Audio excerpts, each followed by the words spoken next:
Hope everyone's doing well. Happy Monday.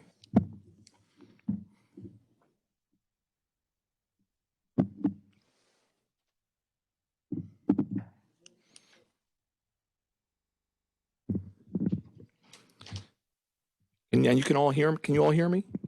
It really doesn't feel.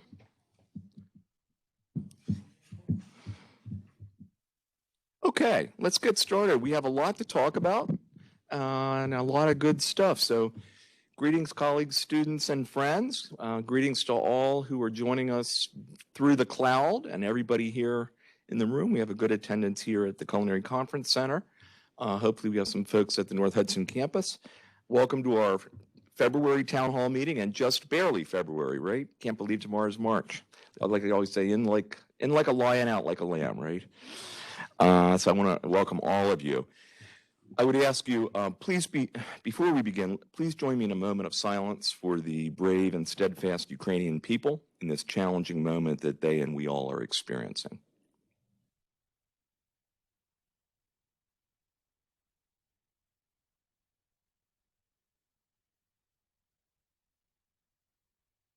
Thank you. At last week's meeting of the Board of Trustees, appointments were approved to the leadership positions of Associate Dean of Business, Culinary Arts, and Hospitality Management, and Dean of Libraries.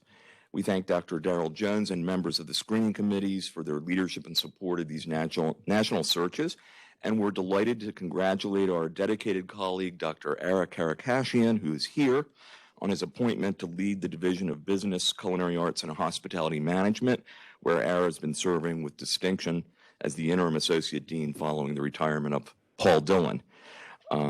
Congratulations, Ara. Thank you for your leadership and support of our students in our college. And we're also pleased to announce the appointment of John Hernandez to the position of Dean of Libraries. John will come to us from California State University, San Bernardino, where he presently serves as head of library technology and media services. Previously, he coordinated web and mobile library services for the Northwestern University Library. He holds an MPA in Public Nonprofit Management and Policy from NYU and an MS in Library Information Services from the University of Michigan. And he'll begin at Hudson County Community College on April 20th. I would like to take this opportunity to thank our valued colleague, Director of Library Patron Services, James Cox, for serving exceedingly well as Interim Dean of Libraries since former Dean Jenny Pooh left HCCC to become head of the Hoboken Public Library. James, we greatly appreciate your leadership and all you do for our students in our college. Thank you.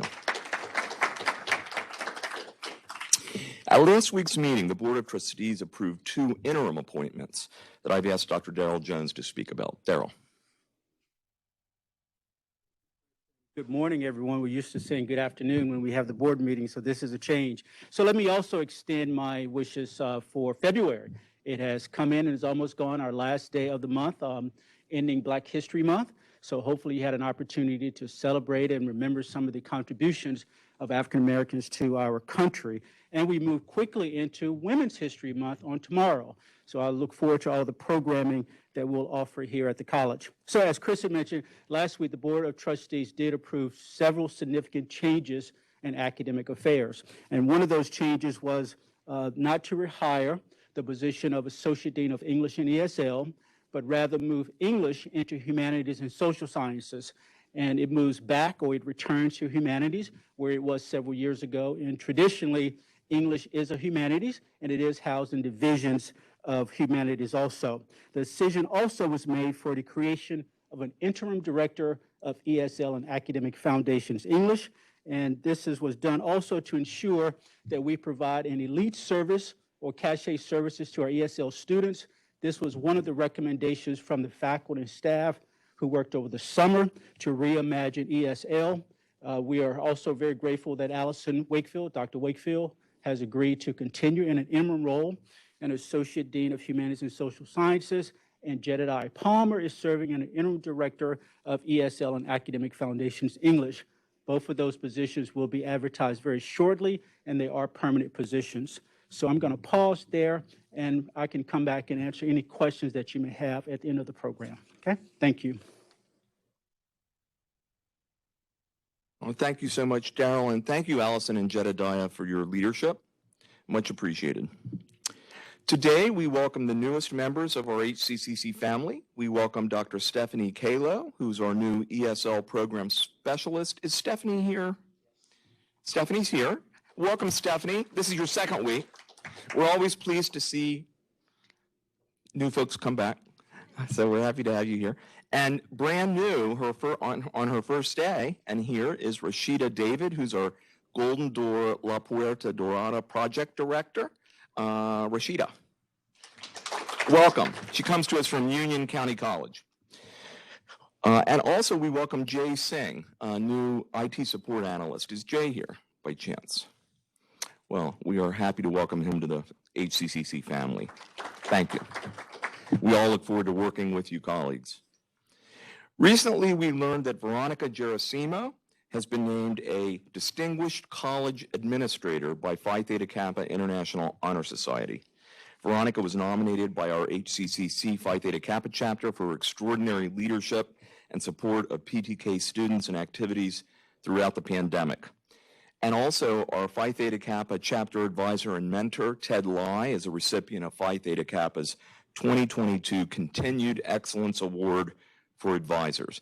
Ted, this award is so appropriate. Your years of mentorship and support of hundreds, I would say thousands of Hudson County Community College students has resulted, as we all know, in transformational and life-changing outcomes for so many of our students. Veronica and Ted will be honored at Phi Theta Kappa's National Convention in Denver in early April. So we congratulate them for these significant honors and for all they do for our students, our college, and community. Thank you, Veronica and Ted.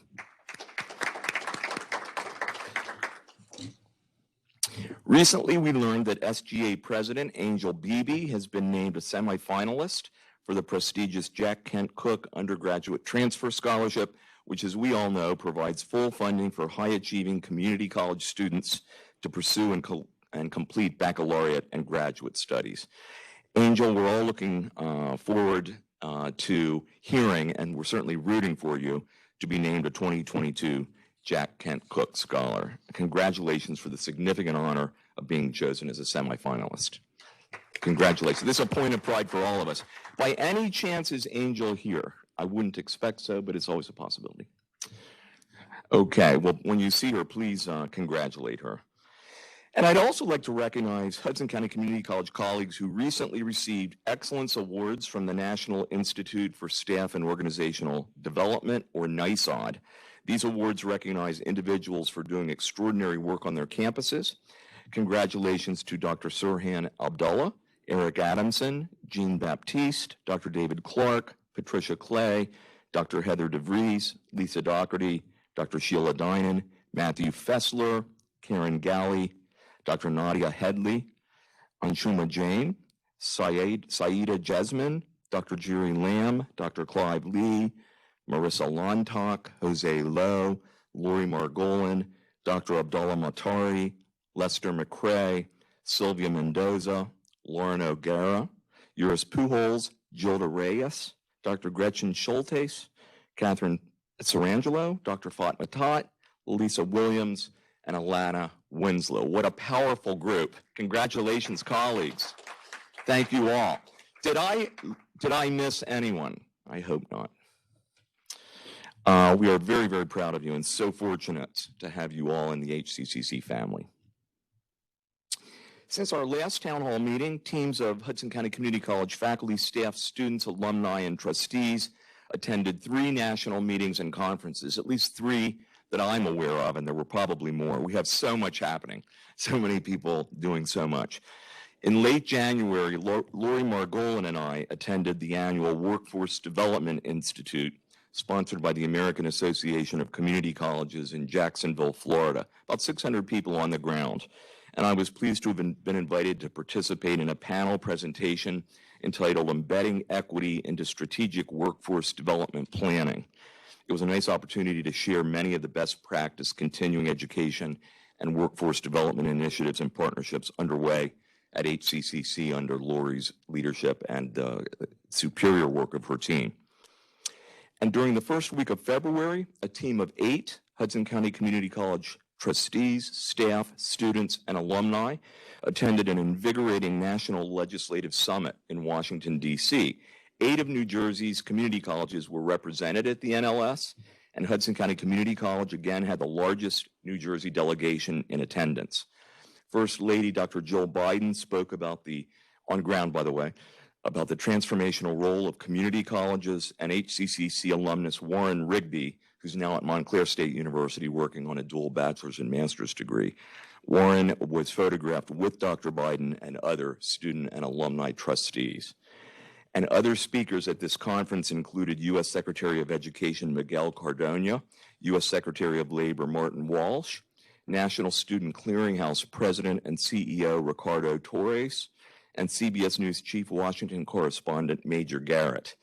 We also met with leaders and members of our federal legislative delegation while we were in Washington, including one-on-one meeting, I shouldn't say one-on-one, but meetings directly with Senators Menendez and Booker and a member of Congressman Albio Siri's staff. And on the heels of our recent participation in the National Legislative Summit, 17 Hudson County Community College students, faculty, and staff participated last week in the annual Achieving the Dream National Conference, which was held virtually. Some 3,400 individuals, students, faculty, staff, trustees, honored guests, participated in that conference. That's the largest attendance I've ever experienced in a community college conference, albeit virtual. And attending the conference with me were Dr. Pamela Bandiopatie, Joseph Caniglia, Dr. David Clark, Dr. Heather DeVries, Lisa Doherty, Dr. Sheila Dinan, Veronica Gerasimo, Kirsten Gordon, Dr. Darrell Jones, Anna Krapitsky, Catherine Morales, Juris Pujols, Alexa Riano, Laura Samuelson, John Scanlon, and Angela Tuzzo. Thank you all for attending. Did I miss anyone there? And Anna Krapitsky and Juris Pujols presented a session at the conference entitled Holistic Approach to Community Building, Engaging and Supporting Diversity, Equity, and Inclusion Initiatives.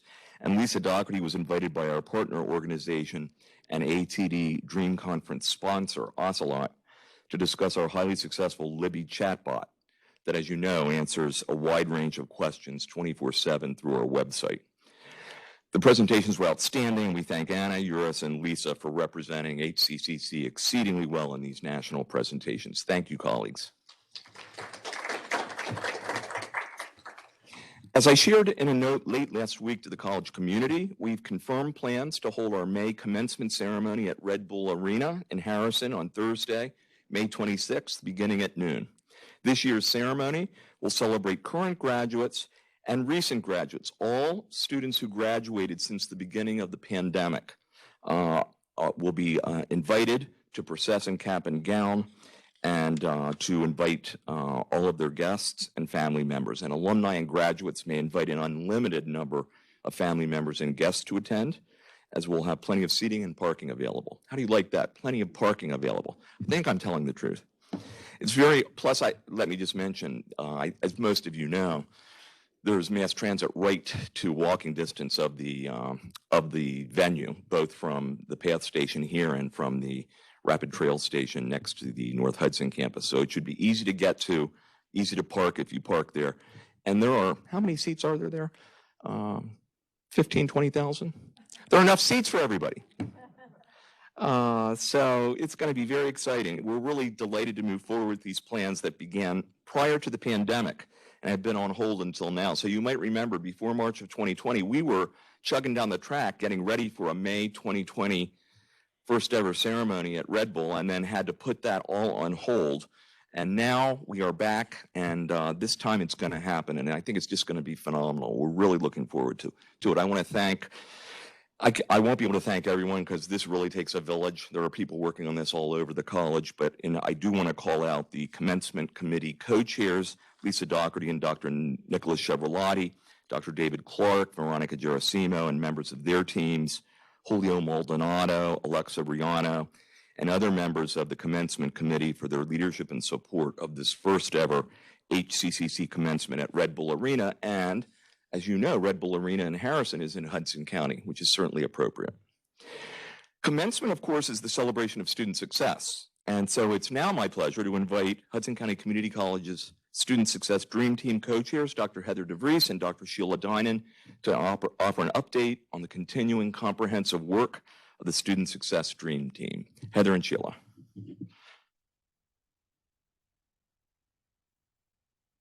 Thank you, Chris. Good morning, everyone. I'm solo today. Sheila could not join us this morning. But I have a few updates regarding our coaches, Dr. Renee Garcia and Dr. Mary Fifield, who are our data coach and leadership coach through Achieving the Dream, respectively. And then I'm going to offer a few updates, brief snapshots, really, of 3 of our implementation teams and the work they're engaged in. Following Dream, this past Friday, we did have an hour-long debrief session with Mary and Renee, and just a really substantive discussion about our experience at Dream and even farther reaching in terms of the themes and topics really surrounding the community college sector right now, and a really productive, thought-provoking discussion. We look forward to Mary and Renee's second visit of this year, which is their, 7th visit overall, as we are in year 3 of our ATD engagement. They will be visiting us virtually. We had hoped for on ground, but they have made the decision and requested a virtual visit. So they will be with us virtually from April 19th through the 22nd, and some of you should be receiving emails in the next few days from Sheila and myself regarding the agenda, requesting meeting times, if you would like to meet with them, what kind of topics you'd like to cover, those kinds of things. So keep an eye out for those. But we're very excited to host them virtually once more, and then we'll see what our engagement looks like with them moving forward. I'm sure that will be a point of discussion when we meet with them in April. Otherwise, the updates on 3 of our implementation teams. First of all, for our ESL priority as part of our student success work, we are thrilled to welcome Jed Palmer aboard as interim director of ESL and Academic Foundations English. We thank Dr. Allison Wakefield for her leadership of the English and ESL division and assuming these initiatives as well.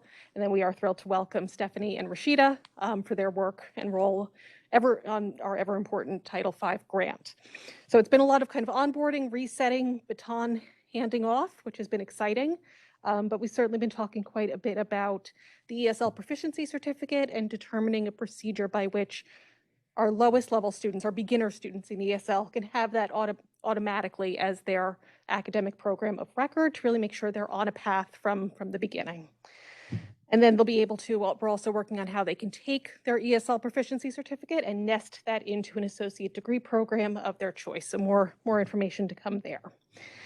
The other implementation team I'd like to give a report on is our CSS 100 team, which is led by Kenny Fabara and Angela Chuzo, doing exemplary work. And we are in the process, or I believe we've completed the process of moving CSS 100 from student affairs to academic affairs, which is very exciting. And thank you to the registrar's office and everyone involved in that process. They have moved it for fall 2022, fall 2022, to a 15-week course. And they're in the process of developing a proposal for course change to move it from pass-fail grading to letter grades as well. So all systems are go there. And then finally, we have a group dedicated to looking at our cohort of pre-nursing students. They're really thinking, this is led by Lisa Chekowitz, Dr. Lori Bird, and Associate Dean Catherine Sarangelo. So thank you to them for their work, leading a rather large cross-functional group consisting of advisors, consisting of other members of the division, and they're really looking at communication and how we communicate to our pre-nursing students and how we really provide them with wraparound supports so they can be successful in both their application to our nursing program, as well as kind of explore other options in the health sciences. So they're working on an orientation for pre-nursing students, as well as developing certain communications. And then finally, they are also looking at data. Thank you to John Scanlon and John Argola for their role in supporting this pre-nursing team in terms of really looking at who is applying to our nursing program, who is accepted, who is not accepted, and looking at those students' outcomes. So we're very, very busy with the DREAM team, and we're looking forward to continuing our work this semester. Thank you, everyone. That's exceedingly great work, everybody. Thank you so much. And I really do want to thank everyone who's involved on the DREAM team, student success implementation teams, those leading and supporting the Hudson Scholars Program that is really continuing to look very impressive in terms of the outcomes, and everybody who's contributing to student success throughout the college. It's truly galvanizing our whole college community. I keep using that word, but it feels so right to me. Well, speaking about exciting, Hudson County Community College's Teaching and Learning Symposium on Social Justice in Higher Education will begin tomorrow and will continue through Friday, March 4th. The phenomenal schedule of virtual sessions includes presentations by Trustee Bakari Lee, Michael Verlies. Some of these are brief. I'm saying that because Michael told me it's going to be very brief. Veronica Gerasimo, Student Poet Laureate Natalie Akel, Iris Pujols, James Cox, and Alexandra Plant, Nikki De La Fleur, Natalia Vasquez-Bodkin, Janelle Hobson, Dr. Andrea Siegel, Karen Galley, Diana Galvez, Amala Ogburn, Javia Hall, Rafi Manjikian, Jose Lowe, Tejel Parikh, Lalisa Williams, John Scanlon, Lisa Bellin Boyer, Kyle Woolley, Dr. Jerry Lamb, several HCCC students, and of course, Dr. Paula Roberson. And please forgive me, I'm sure I've missed some folks because this is really involving lots of people. But in addition to our own family members, there will be presentations by participants from several New Jersey community colleges and other leaders throughout New Jersey and nationally. Lieutenant Governor Sheila Oliver will offer welcoming remarks tomorrow. As of this morning, I think there were almost 190 participants registered, and I think that number is going to keep growing. And so we obviously want to thank and congratulate Dr. Paula Roberson and the members of the Center for Teaching, Learning, and Innovation Advisory Board for leading and coordinating this exceptional statewide convening. Paula, would you like to offer any remarks about the symposium? Is Paula here? He's there. She is. Is that her? No. Is she there? She's on. We need to unmute you.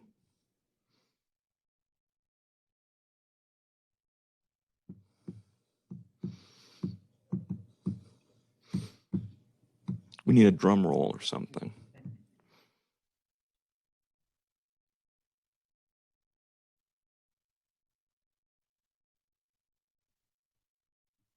Okay, there we go.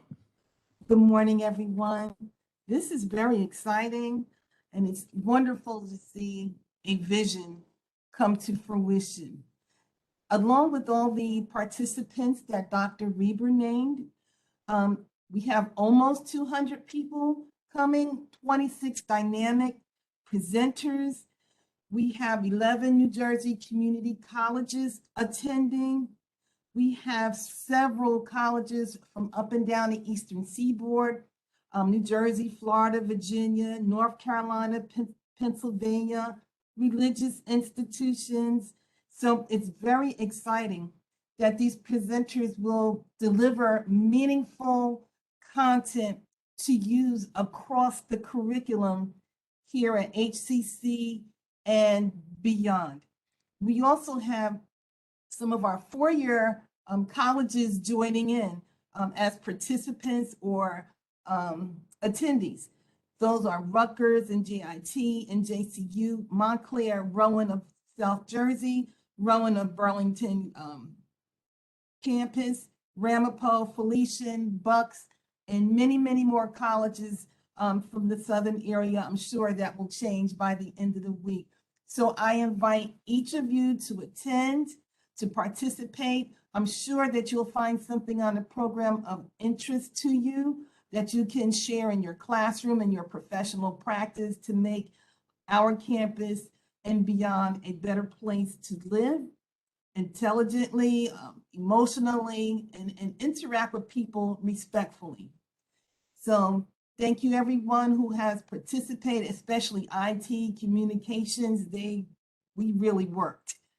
So I hope to see you all there, and thank you very much. That's all I have for now. Thank you so much, Paula. How about a round of applause for this really great leadership? So Paula, if folks want to attend and haven't yet registered, what do they need to do? There is a flyer on the portal. There's a registration link on the flyer. There's a registration link on the schedule of events. There's a registration link on the CTLI webpage. Once you click the register button, fill out the boxes. First of all, select the days or date that you want to attend, fill in the blanks, submit. You will get an email link in your email, add it to your calendar, attend and enjoy. Excellent. I'm going to be attending every moment that I can. In fact, I look forward to being on a panel with my old friend, Dr. Quentin Bullock, who's president of the Community College of Allegheny County, which was our sister community college at the Community College of Beaver County, Pennsylvania, and Dr. Tony Iacona from County College of Morris. Great session. Look over the schedule. I really encourage you to attend where you can. As some of you are aware, we learned last week that HCCC has been chosen as one of 5 finalists nationally for the American Association of Community Colleges annual Advancing Diversity Award of Excellence. The winning college will be named on May 1st at the annual AACC National Convention in New York City. It's in New York, so I think we'll have a really strong contingent there. This is certainly another point of pride for our entire HCCC community. And in fact, there's so much happening on the DEI front at Hudson County Community College, I truly can't keep track anymore. This includes just last week, dynamic Title IX training that was offered to students, faculty, and staff across the college and involved hundreds of members of our HCCC family, and upcoming eCornell DEI certificate training, which may have even started for the first cohort, among many, many other activities and initiatives. So I'd now like to invite Vice President for Diversity, Equity, and Inclusion, Uris Pujols, and President's Advisory Council for Diversity, Equity, and Inclusion co-chairs, Lalisa Williams and Jose Lowe, to offer a DEI update, and we'll start with Uris.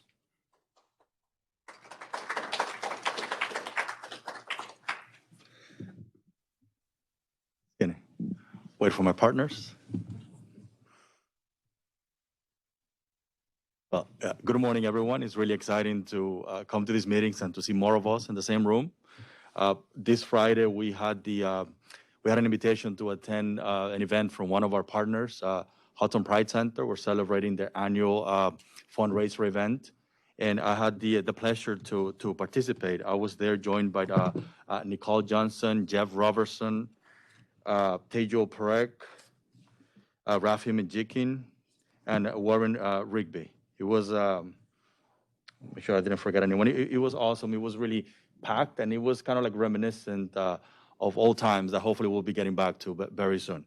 But I also, first, I'm going to talk a little bit about some of the initiatives that we're leading out of the office, and also through our partnerships that many of you are leading. And then I'm going to pass it on to my partners. Lilisa will talk about some of the work that they're doing in Goal 1 and Goal 2. And then Jose will follow up with some updates about Goal 3 and Goal 4. And as Chris alluded to, the first thing that I wanted to share is that we have a recommendation through the York College Council. We're working on, again, infusing diversity, equity, and inclusion contact into everything we do at the college. And we are revising the charter of the York College Council. So we have a resolution that we discussed at last presentation, and that would leverage the partnerships of the two councils. You know, like not asking for additional manpower, additional commitments, but just kind of leveraging the people that are already in the room to see what could highlight the impact of both councils. And that, I believe, will be discussed at the next All College Council meeting for hopefully for a vote. As Chris mentioned, the eCornell program, the first cohort had 25 seats. All 25 seats were taken, and the instructions are going. We're having weekly or bi-weekly meetings with the participants that they're welcome to attend, just to discuss the process, common themes, how we could collaborate and build on it. So it's going really well. The program that starts in the end of March, I believe we have 3 seats available. So if you're interested, please let us know as soon as possible so we could put you there. Our summer cohort begins on June 1. It's almost full as well. And we have a waiting list for both fall and spring. So as soon as we close these options, we're going to add new ones, and the plan is to make sure that everyone that is willing and able that gets an opportunity to participate. So this will really be transformative for all of us here at the college. And as Chris mentioned, the Title IX training that took place last week, we had hundreds of people participate. It was Thursday and Friday last week. Most of you were there. And, we had a total of 9 sessions. And there was, one for students, one for employees, and so on and so forth. That's like step 1. We're going to be making the recordings available because we got a recording, one specific for employees, one for students. We're going to be rolling that up over the next couple of weeks. And then we're going to have another session in May. And that would highlight a lot of the themes that we discussed, that would focus a lot on some of the case studies. What are the themes that you see that, you know, like how does this become tangible, right, to our jobs? And also they will discuss some of the changes if we do get any guidance from the federal government pertinent to any changes. You know, want to make sure that we are right there with it. With the diversity, equity, and inclusion program that the, Veronica Gerosimo and others are leading, the registration is open. So, you know, it's going really well. I believe last I heard, I think we had over 30 people interest, students. And I just wanted to share that last semester, out of the completers, many of them rolled into Pac Day. Many of them rolled into the student action group, Pac Day action group that Dr. Pac is leading. So you talked about a continuity, like, you know, impact in one area kind of has overlap impact in other places. And that's all that I have.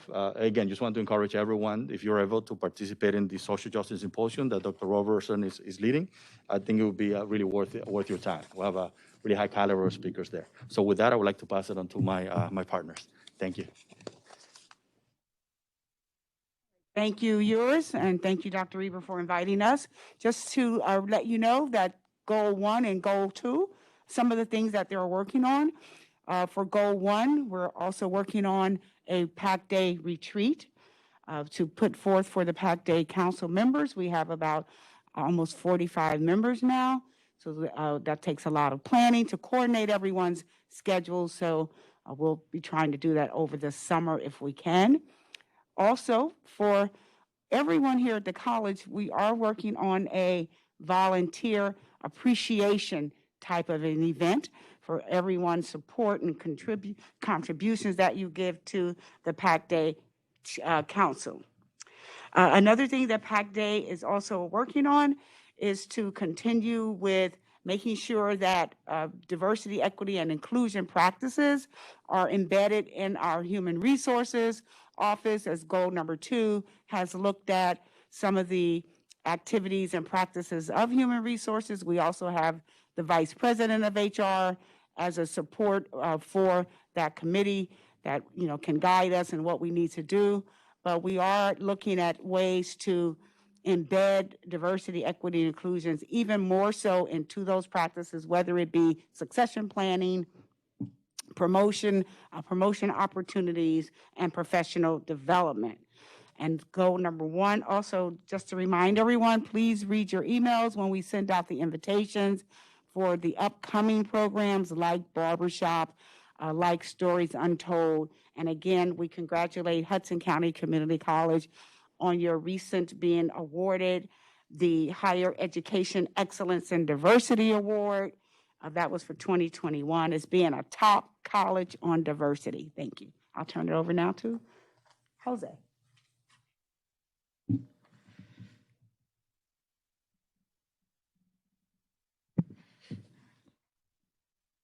Exciting times, folks. As you can see, the work of diversity, equity, inclusion doesn't end, and hopefully it will never end. And we're gearing up to the next month. They're just going to start tomorrow with more additional items and activities, and we're looking forward to that as well. Presently, Goal 3 is working on a active shooting training through Alice, and the folks from safety and security will be working with members of the Goal 3.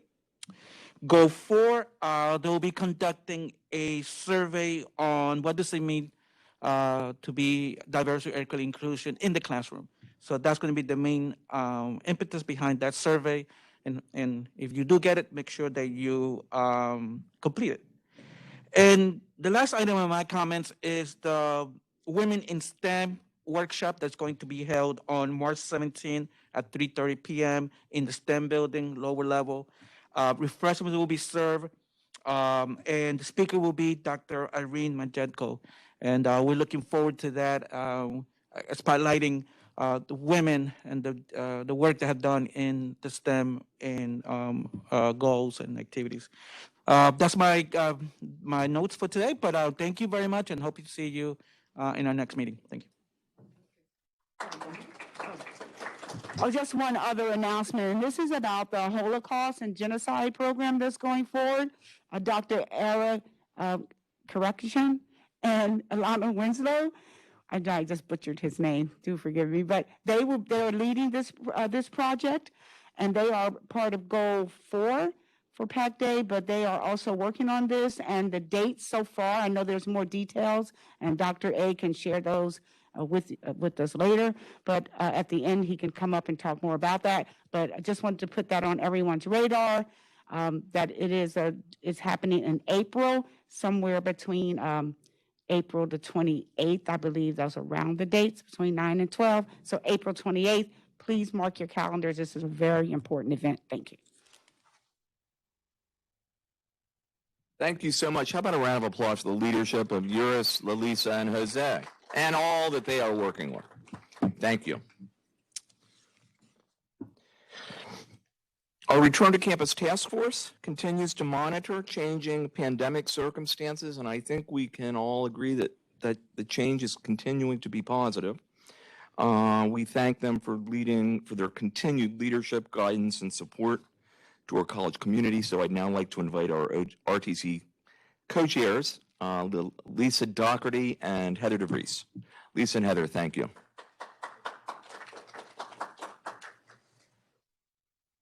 Thank you. We have a few brief updates. The RTC is meeting. We switched back to meeting every other week, after meeting every week throughout January.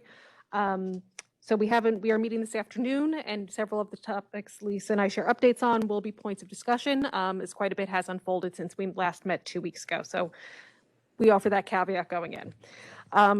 I'm just going to share 2 updates about the mask mandate and the vaccine requirement on campus. At this point, we do expect to require masks inside of all HCCC buildings through the end of spring semester. The health and safety group of the RTC, to whom we are forever grateful, continues to monitor the current conditions and will guide any changes to this requirement, as they have provided guidance throughout this process. And they are always available when we send a quick email. What do you think? This just came out. So we are very grateful for the guidance of Carol Fasano, Kathleen Smith-Wenning, Associate Dean Catherine Sorangelo, Dr. Sirhan Abdullah, and many, many others. With regard to the vaccine requirement, similarly, at this point, we will continue to require everyone on campus to be fully vaccinated until further notice. And again, we'll rely and look to our colleagues on the Health and Safety Committee of the Return to Campus Task Force for any changes in the future. I'll turn it over to Lisa. Thank you, Heather.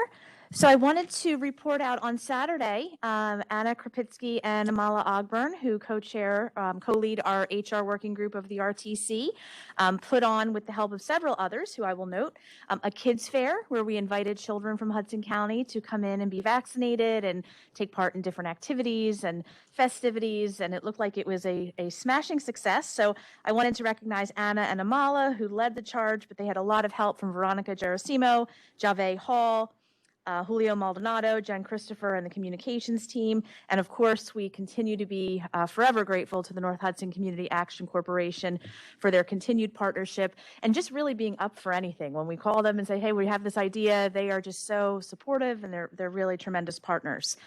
So thank you to everyone who made that a success.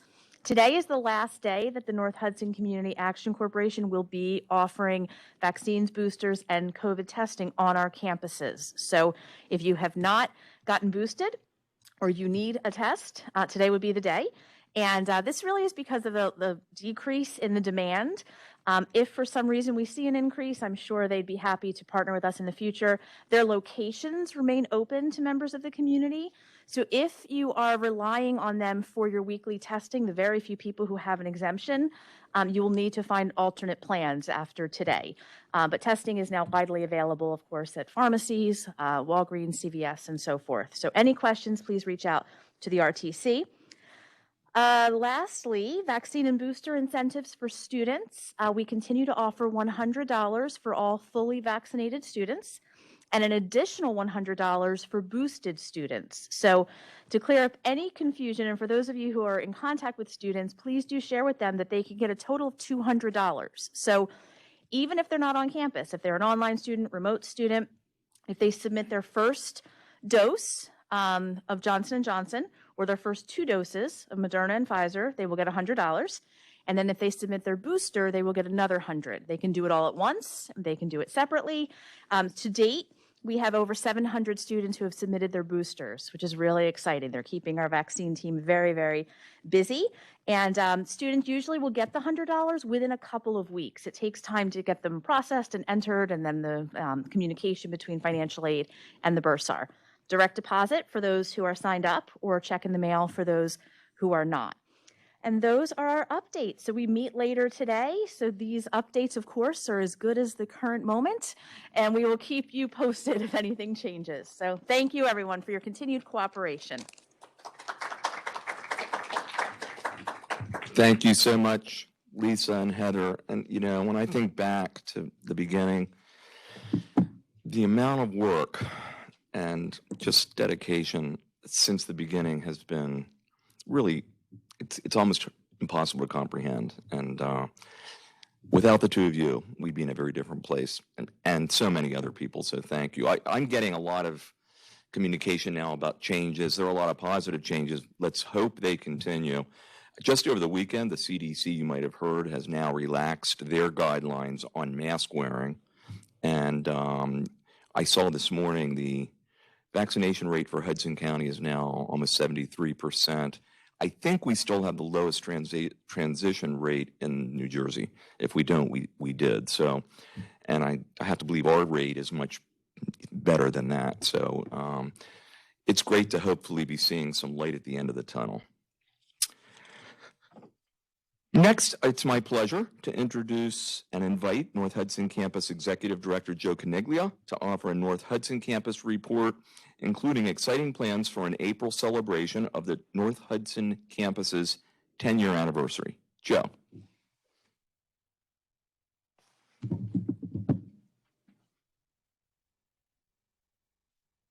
morning, everyone. Thank you, Dr. Reber. So there are many projects occurring at the North Hudson campus, but this morning I would like to focus on the North Hudson campus 10th year celebration, which will be taking place this April.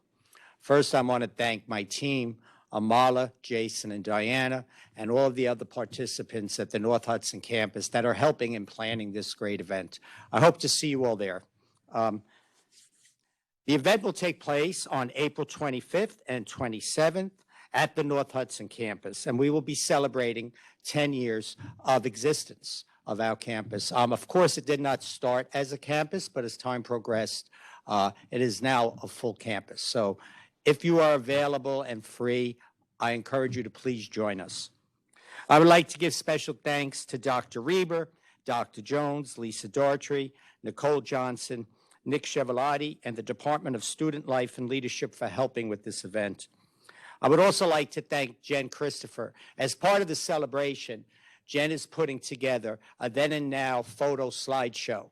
And Cesar Castillo, thank you, Cesar, has been instrumental. He gave me a flash drive, which I have right here. I'm going to deliver to Jen after the meeting, of a lot of pictures. I'd say about 100 photos from when we were at the Polk Street campus or school years ago. So any of you that have photos that you would like to see included in our photo slideshow, please send them to me and I will forward them to Jen Christopher.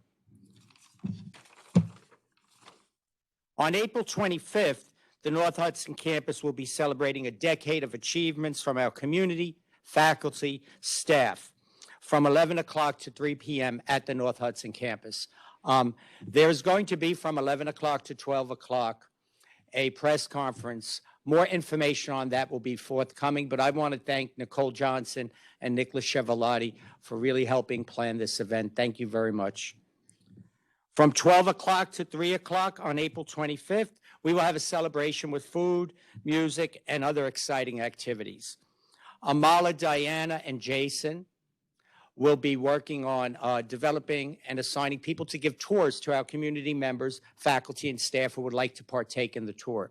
So this will be a chance for us to show off our campus. We have a lot of new and exciting things that happened over the past 10 years at our campus. So it'll give everyone an opportunity to view our campus. On April 27th, from 11 o'clock to 4 o'clock at the North Hudson campus, we will be celebrating a decade of achievements of the North Hudson campus students. This day is going to be focused on celebrating our students over the past 10 years. From 11 o'clock to 11:30 will be our welcoming remarks. From 11:30 to 12:30 will be a student alumni panel. I would like to thank Lester McCrae and Sharon Dartry. They're taking the lead on organizing this alumni panel, so thank you very much. And from 12:30 to 4 o'clock, there'll be a celebration with music, a photo booth, and other activities. Hopefully, I can't say 100% yet, but I want to thank Michelle Vitale. Michelle and I, Uris, and my team, Amala, Jason, and Diana, we've been working on this project of having an art gallery at the North Hudson campus. Michelle and Mark Murray were up at our campus last week. If we can proceed as planned and everything is completed by then, we will also include a ribbon cutting ceremony on the 27th of April. That's all I have for you. Thank you very much. Thanks so much, Joe. That is very exciting. We continue to make progress in serving and educating inmates in the Hudson Correctional Facility and reentry citizens through the Governor's Reentry Training and Employment Center in Kearney. And we thank Lori Margolin and Dr. Heather DeVries for their leadership of this work. I'm not sure that Lori is here today. She's not, but Heather is. Heather, would you like to provide an update?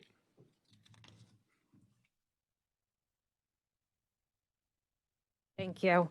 I'll start first with an update on our Academic and Workforce Pathways program, which is for individuals who are currently incarcerated. It started last semester, so this is our second semester running the program at the Hudson County Correctional Facility. There are two different tracks, an academic degree track and then a workforce track. We currently have 14 students in the degree track, and 3 of the 14 are continuing their coursework in the community. They've since been released from the Hudson County Correctional Facility, which is really phenomenal. That's exactly what we want to see as they transition back into the community, that they also continue their coursework. Of the 11 who are incarcerated, 5 are new students, and then 6 are continuing from the previous semester, which is also excellent, and again, a trend we really want to see continue. We have 11 students in the workforce program, and in the workforce program, they're focusing on basic computer skills, and then a course on Word and Excel as well. So everything is moving in the right direction with the Academic and Workforce Pathways program, which we're very excited to report. Switching over to our work with the New Jersey Reentry Corporation for individuals who have previously justice involved or incarcerated.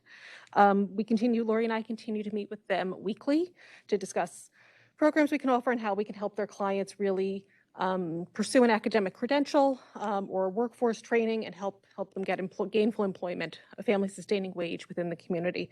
So our work is really focusing on 3 different programs right now, the first of which is the Hot Food Proficiency Certificate, and thank you to Dr. Arik Arkashian for all of his cooperation in figuring out how to make that work in terms of timing. A welding course, which offered through continuing ed and workforce development, and we are in conversations with the Hudson County One Stop to determine potential funding sources. They are very enthusiastic about this as a training. There is certainly a need in the labor market for this. So conversations continue there.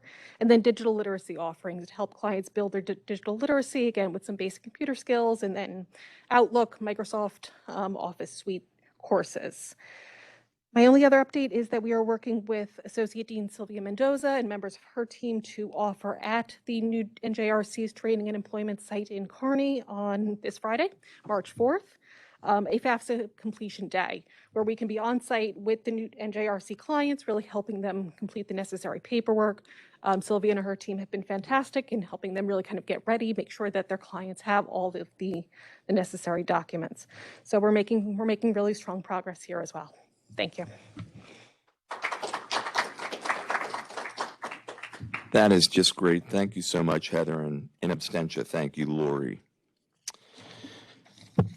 Last week, Dr. Sheila Dinan and Dr. Nicholas Chevrolotti accepted my invitation to co-chair a new HCCC athletics, intramurals, and club sports planning task force.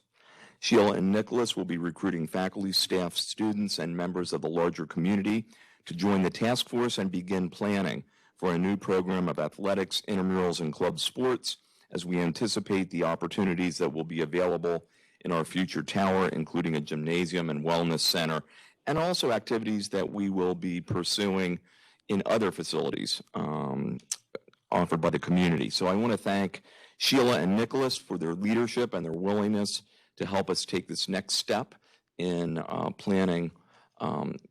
continued planning for a rich, robust student life program tied to our academic and students first philosophy. So if you're interested in participating on the task force or in other ways, please contact Sheila or Nicholas. And that's a nice segue into asking Nicholas if he has an update to provide on the exciting but continuing complex developments of our academic tower project. Nicholas, are you there? I think he is. Dr. Chevroletti, do we have him? Okay, he's not there. Well, I hope his ears are burning. I can tell you that the project continues to move forward, working on all kinds of angles with regard to funding opportunities, both statewide and federal. And also, we are now coming to closure on finishing the tweaking of the academic tower blueprint. That will be finished in the next few weeks, which will allow us to actually submit an RFP to the community to begin to really ascertain what the cost is going to be, and then align that with how the work we're doing to fund it. Okay, so we'll now open the meeting to questions, comments, topics of celebration.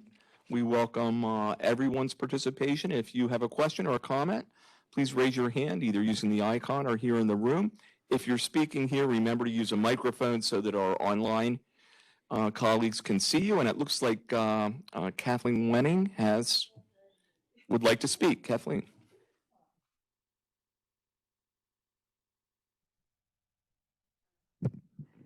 Hi, everyone. And the segue on the athletic program, I'm going to kick off here with highlighting Professor Karen Hosick's events. So my topics here are continuing programs and events coming up in the spring and in the fall. So Professor Hosick, with her exercise science students and the personal fitness training students, already Karen is doing Fitness Fridays, which is virtual, coming up soon in conjunction with Doreen Pontus's group. And then pretty soon the library pop-ups will be back up on Wednesdays in April for you to measure your fitness ability and for our students to help you devise a plan as you enter into spring. So, and I'm sure Professor Hosick would love to join that task force. You definitely need her expertise. Number 2 on my list is the new public health program, which I pretty much wrote with the help of Dean Sarangelo. That will begin in the fall. It's an option on our health services degree, and tangential to that, we're in development of a community health navigator proficiency certificate, which will nest directly into the public health program. So that still has a number of hurdles to get through, but those are 2 academic issues. And number 3 is something I'm so excited about, because when I first got here, I had developed a relationship with Enrico DeRoy from Stockton University and went to some transfer workshops at Stockton in the early days, maybe 3.5 years ago. And recently, I believe you signed the dual admission agreement with Stockton. So we have our first Pathway Scholar from Hudson, who has been admitted into Stockton's Bachelor's in Exercise Science program. I don't have her name with me. And she receives the first scholarship, $2,000 scholarship, the Pathway Scholarship, which will assist in housing. So we've had other graduates from Mr. DeRoy coming to my classes and to Professor Hosick's classes discussing what Stockton has to offer. We had a recent graduate in May. This is how I remember her name because her name is unique. Treasure Toon, who I believe is going into, she just graduated in their exercise science program. So we've had students down there, they're making the move. And I think that is it. Okay. Thank you, Kathleen. Other questions? We got Dr. Jones. Hi, no question, but I was remiss to share some very encouraging news from one of our colleagues. Many of you know, some who do not, but our colleague Matthew LeBrake, who serves as Executive Director at the Center for Online Learning, went through a fairly serious surgical procedure on Thursday. Matthew is doing extremely well, and he will be released home to his family on Monday. Today, and he is looking forward to coming to work really soon. So for all of the thoughts, the prayers, the warm wishes, they worked. So continue to share those with Matthew and his family, Carrie, and his son, Michael. Thank you. Thank you, Daryl. That is wonderful news. Fantastic. Lalisa. So much exciting work going on. Just want to let everyone know and remind you about the March 18th Professional Development Day. Our theme for Professional Development Day this year is continuous improvement through higher education. We have workshops from 9:30 a.m. to 4 p.m. We'll have a panel discussion. We have many of your colleagues and your coworkers and team members from around the campus. We have Karen Hosick. We have Lisa Bogart, Tricia Clay, Gretchen Schultes, Heather DeVries, Sharon Daughtry, myself, and Veronica Girasino, and Alexander Plante, and Tate, and so many others. So please, there was an email that was sent out. We will circulate that again. If you would like to get on that day's agenda to provide a workshop and some specialty in your area that you want to present to colleagues, remember this is an event for employees by employees. So that you have a deadline of, I think, 2 days from now. If you still would like to submit a proposal, we will consider your proposal. If we're not able to fit that in on that day, don't forget we have a semester-long professional development programming here at Hudson County Community College. I also just want to let you know about another key important workshop and training coming up. Myself and Dr. Paula Roberson and a team of others, we are part of Title V Activity 3 coordinators, and we have a week-long of professional development for ESL and ELL faculty and staff. There's going to be workshops from March the 21st through March the 25th, and we will also be sending out those notifications of the actual workshops to your divisions, to your departments, so that you can participate. Thank you. Thank you, Lalisa.